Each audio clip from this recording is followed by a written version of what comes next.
4차 산업혁명 시대. 창의적인 아이디어와 융합적인 사고를 지닌 인재를 키우는 대학 어디입니까? 방송대.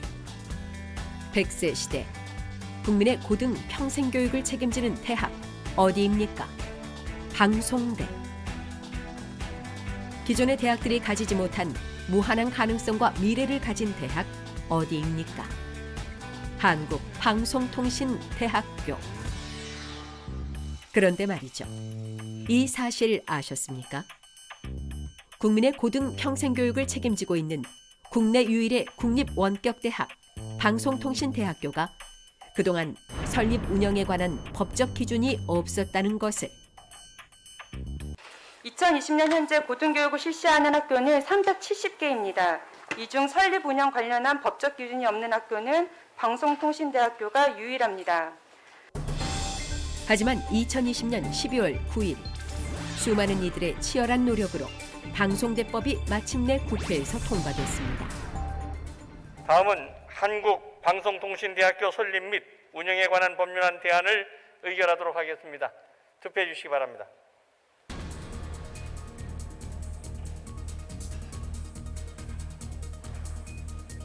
투표를 다 하셨습니까? 투표를 마치겠습니다. 투표 결과를 말씀드리겠습니다. 재석 253인 중 찬성 244인, 반대 4인, 기권 5인으로서 한국방송통신대학교 설립 및 운영에 관한 법률안 대안은 가결되었음을 선포합니다. 2020년 12월 9일 드디어 방송대가 미래를 향해 마음껏 날개를 펼 수 있는 방송대법이 통과된 것입니다. 가결되었음을 선포합니다. 이토록 중요한 방송대 운영법에 대한 논의는 왜 시작됐을까요?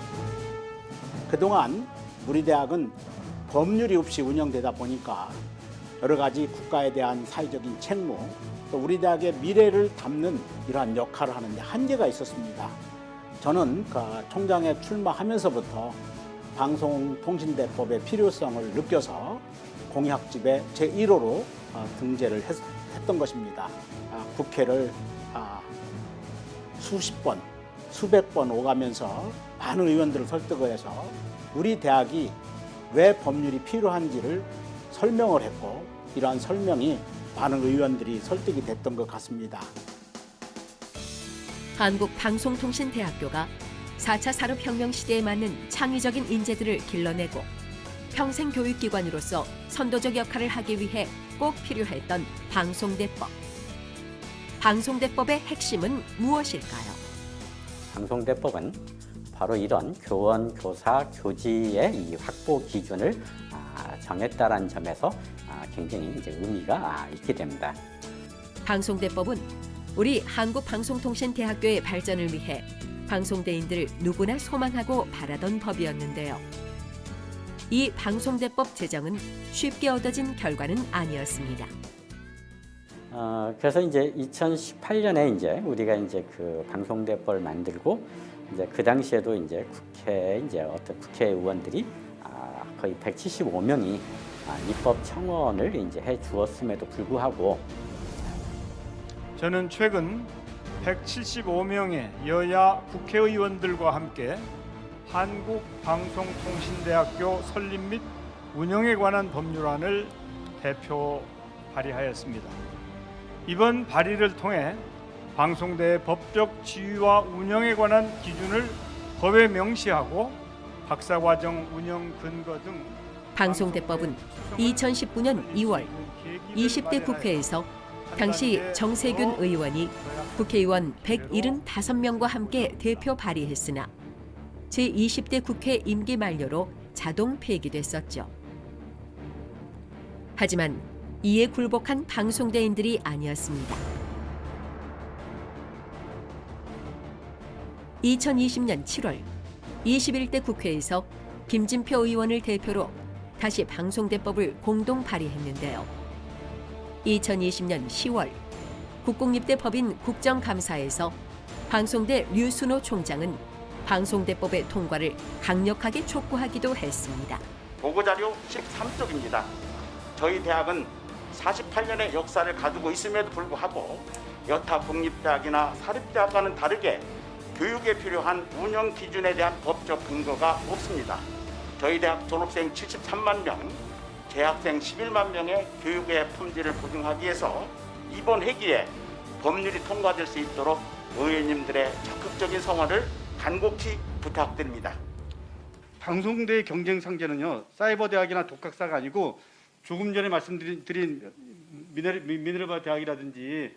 예, 거기에 한 말씀 드리면 우리나라는 영국이나 미국과 달리 제도의 유연성이 거의 없습니다. 그래서 이번에 국회에서 평생 교육에 대한 제도의 유연성을 확보해 주신다면 저희가 더 적극적으로 발전하는 데 노력을 하도록 하겠습니다. 그렇죠. 방송대의 경쟁 상대는 이제 온라인 기반의 세계적인 대학들. 하지만 이 세계적인 대학들과 경쟁하기 위해서 무엇보다 필요한 것이 방송대법 제정이었습니다. 그렇지만 이제 방송대의 가장 큰 그 상황이라면 이런 성인교육, 평생교육, 계속 교육을 계속 하는 데 있어서 사실은 그 인적 요소라고 할 수 있는 이 교원 부분의 취약성, 그다음에 이제 이런 컨텐츠를 제작하는 디지털 미디어 센터 등 부분에 있어서 사실은 이제 그 구체적인 이제 법적 근거가 없습니다. 그러다 보니까 이런 부분에 대한 규율을 하는 그런 그 법률에 이제 좀 근거 조항이 있으면 제정 법률을 통해서 이렇게 새롭게 법률적 근거를 갖게 되는 데 있어서 이런 지원이 필요한 방송대법 제정을 위한 국회 공청회에서 방송대인들과 방송대법 관련 관계자들의 활약도 뛰어났죠. 예.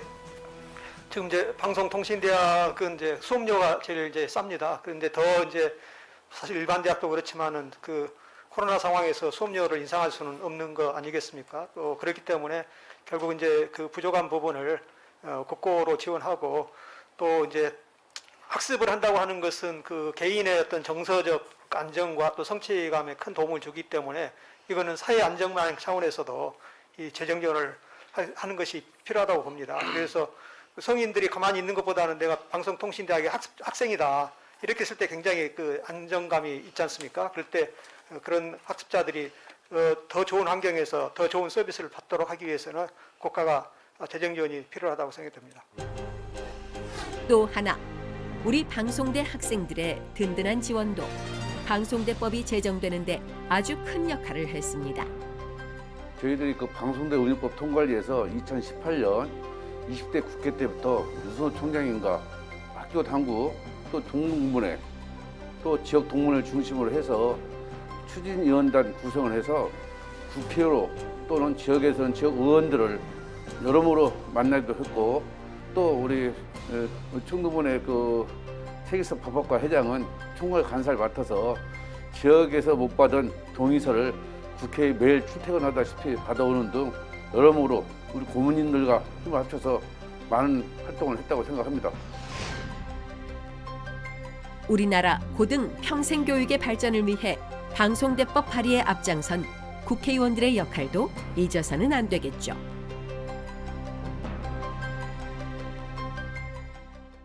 그렇다면 방송대법 제정 이후 우리 방송대의 미래는 어떻게 바뀔까요? 기대되시죠? 자, 이제 법률이 만들어짐으로 인해서 우리 대학에 대한 운영 기준, 또 학교의 그 기본 시설로서의 학교의 그 여러 가지 각 부속 기관들이 이제는 법적인 안정성을 가지고 운영될 수 있다는 점입니다. 다시 말해서 우리 대학은 그동안에 공무원의 정원이라든가 또 교수의 수 이런 것들이 근거가 없었습니다. 이제 이런 그릇이 만들어짐으로 인해서 국가적인 또 지방자치단체적인 책무로서 우리 대학을 지원할 수밖에 없는 이런 사정에 와 있습니다. 방송대법 제정으로 이제 방송대는 우리나라 고등 평생을 발전시킬 수 있는 더 큰 권한과 사회적 책무를 지니게 되었습니다. 예, 우리 대학의 법률은 법 제초와 논의 과정에서 방송통신대법으로 확정이 되었습니다. 우리 대학 법률은 그동안 많은 시간이 걸쳐서 이루어진 기적의 산물입니다. 이번에 방송대법의 통과는 총장 혼자만의 노력이 아니고요. 우리 방송대 구성원 모두의 성과입니다. 그동안의 교육의 업적이 국내적으로 인정받았다는 결과가 아닐까 싶습니다. 그동안 우리 대학을 통해서 희망의 사다리를 계기로 삼은 동문도 많고 또 우리 대학에 종사하는 구성원 모두에게 새로운 희망의 계기가 이번 법률을 통해서 만들어질 것으로 확신합니다.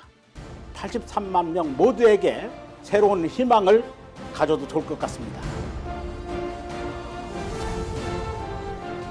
세상의 모든 희망은 좋은 교육에서 시작됩니다. 국가가 인정한 국민 모두의 평생 교육의 동반자. 방송대에서 교육의 희망이 시작됩니다. 방송대가 당신과 대한민국의 미래를 희망으로 바꿉니다.